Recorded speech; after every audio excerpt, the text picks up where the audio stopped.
नमस्कार। आज वीडियो को आपण मानक स्वागत।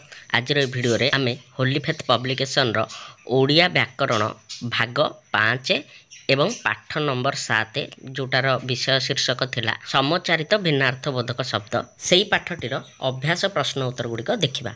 यह पूर्व ए पाठटी को भल भाव बुझे देछि। से वीडियोटीर लिंक आपण माने डिस्क्रिप्शन रे पाई परिबे, जाके सेठु मध्ये वीडियोटी को देखि परिबे। तो प्रश्न उत्तर 1 नंबर प्रश्न थिला निम्नलिखित शब्द गुड़िकर अर्थगत पार्थक्य दर्शाओ।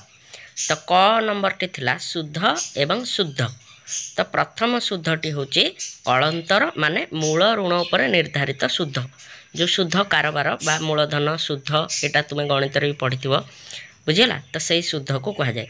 एवं द्वितीय शुद्धटी होची हमरा पवित्र, बुझिला। ई ख नंबर टी लक्ष्य एवं लक्ष्य। तेबे प्रथम लक्ष्यटीर अर्थ होची संख्या विशेष। जो 1 लक्ष 2 लक्ष आम कहूचे, तो से लक्ष्य माने 1 लक्ष को आम बुझिबा। एवं लक्ष्य यार अर्थ होची उद्देश्य। ग नंबर प्रश्न थिला दिन। जोटी ह्रस्व उकार लगी दिन रही सेटा होची दिवस। एवं दीर्घ ई लगी कि जो दिन रही ताहा होची दरिद्र। घ नंबर प्रश्न देखिबा विष। मूर्धन्य सयुक्त विषटी होची आमर गरल बा जोटा जहर बोली आमे कहूचे पॉइजन। एवं दंत्य सटी होची आमर विष जो सेठी होची पद्मनाड़। से भली तालव्य स लगी कि सर सेठी होची धनुसर। एवं दंत्य स लगी कि सर होची दुग्धर सर बा तुम पोखरी बा पुष्करिणी बोली मध्य लिखि परिबो। च नंबर टी होची सुर एवं सुर।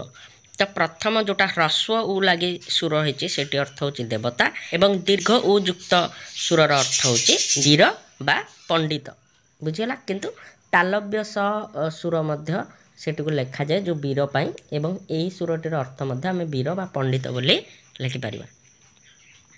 6 नंबर प्रश्न होची उपादान एवं उपाधान। तो उपादान माने होची मूल सामग्री बा उपकरण। एवं उपाधान अर्थ होची तकिया। ज नंबर होची साक्षर एवं स्वाक्षर। साक्षर होची जे लेखि पढ़ी जानती, माने जहा को पढ़ा लेखा जना अछि।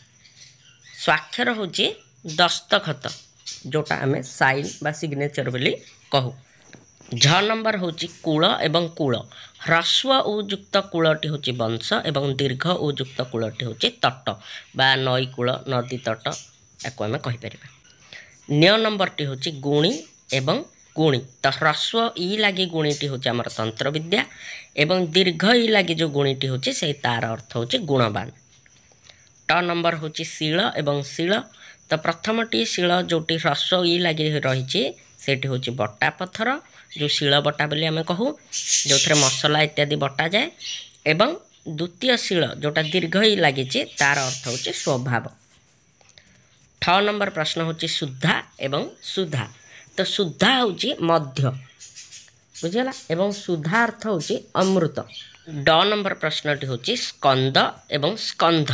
स्कंदर अर्थ होची कार्तिकेय, जो आमर प्रभु भगवान कार्तिकेय अछंती से। एवं स्कंधर अर्थ होची कांध। ढ नंबर होची आमर देछि विशद एवं विशद गोटाकर तालव्य स गोटाकर मूर्धन्य स। तो तालव्य स जोंटरे लागिछि तार अर्थ होची स्पष्ट बा विस्तृत। एवं जोटारे मूर्धन्य स लागिछि तार अर्थ होची जे विष दिए। एबे 2 नंबर प्रश्न को जिबा। निम्नलिखित शब्द गुड़िकर अर्थ लिखि वाक्य रे व्यवहार कर। तो प्रसाद एवं प्रासाद। प्रसाद अर्थ होची भोग। वाक्य रे व्यवहार कले कौन हबो ना ठाकुरंक प्रसाद पाई भक्तगण आनंदित होती। प्रासाद अर्थ होची कोठा। सहर रे अनेक प्रासाद रहिछि, माने अनेक कोठा रहिछि। परिच्छद एवं परिच्छेद। तो परिच्छद कहले पोशाक, सफा सुतुरा परिच्छद परिधान करिबा आवश्यक। परिच्छेद कहले होची हमर अध्याय बा विभाग। श्रीमद् भगवत गीतार प्रत्येक परिच्छेद रसाल। तापर होची चिर एवं चिर। तो ह्रस्व ही लगी जो चिर तार अर्थ होची सबुदिन। आम देशर शहीद माने चिरस्मरणीय। एवं दीर्घ ही लगी जो चिर रही तार अर्थ होची चिरा। तेबे वाक्य गठन कले कौन हम ना चिर वस्त्र परिधान कर ना। तो मैं आशा करुच्ची ए भिडटी तुम मानक बहुत सहायकारी हम। आउ भिडटी तुम मानक भल लगी भिडटी को लाइक कर निज सांग मानक सहित शेयर कर। भिडियो केमती लगे कमेंट सेक्शन में लिखि निहात जनइब और चैनल नुआ थे सब्सक्राइब कर दियो। ये भल भल शिक्षण भिडियो तुम मानक देखा मिल। तो मुझे देखा भी परवर्ती भिडियो से पर्यंत मत विदाय दियो। रोची नमस्कार।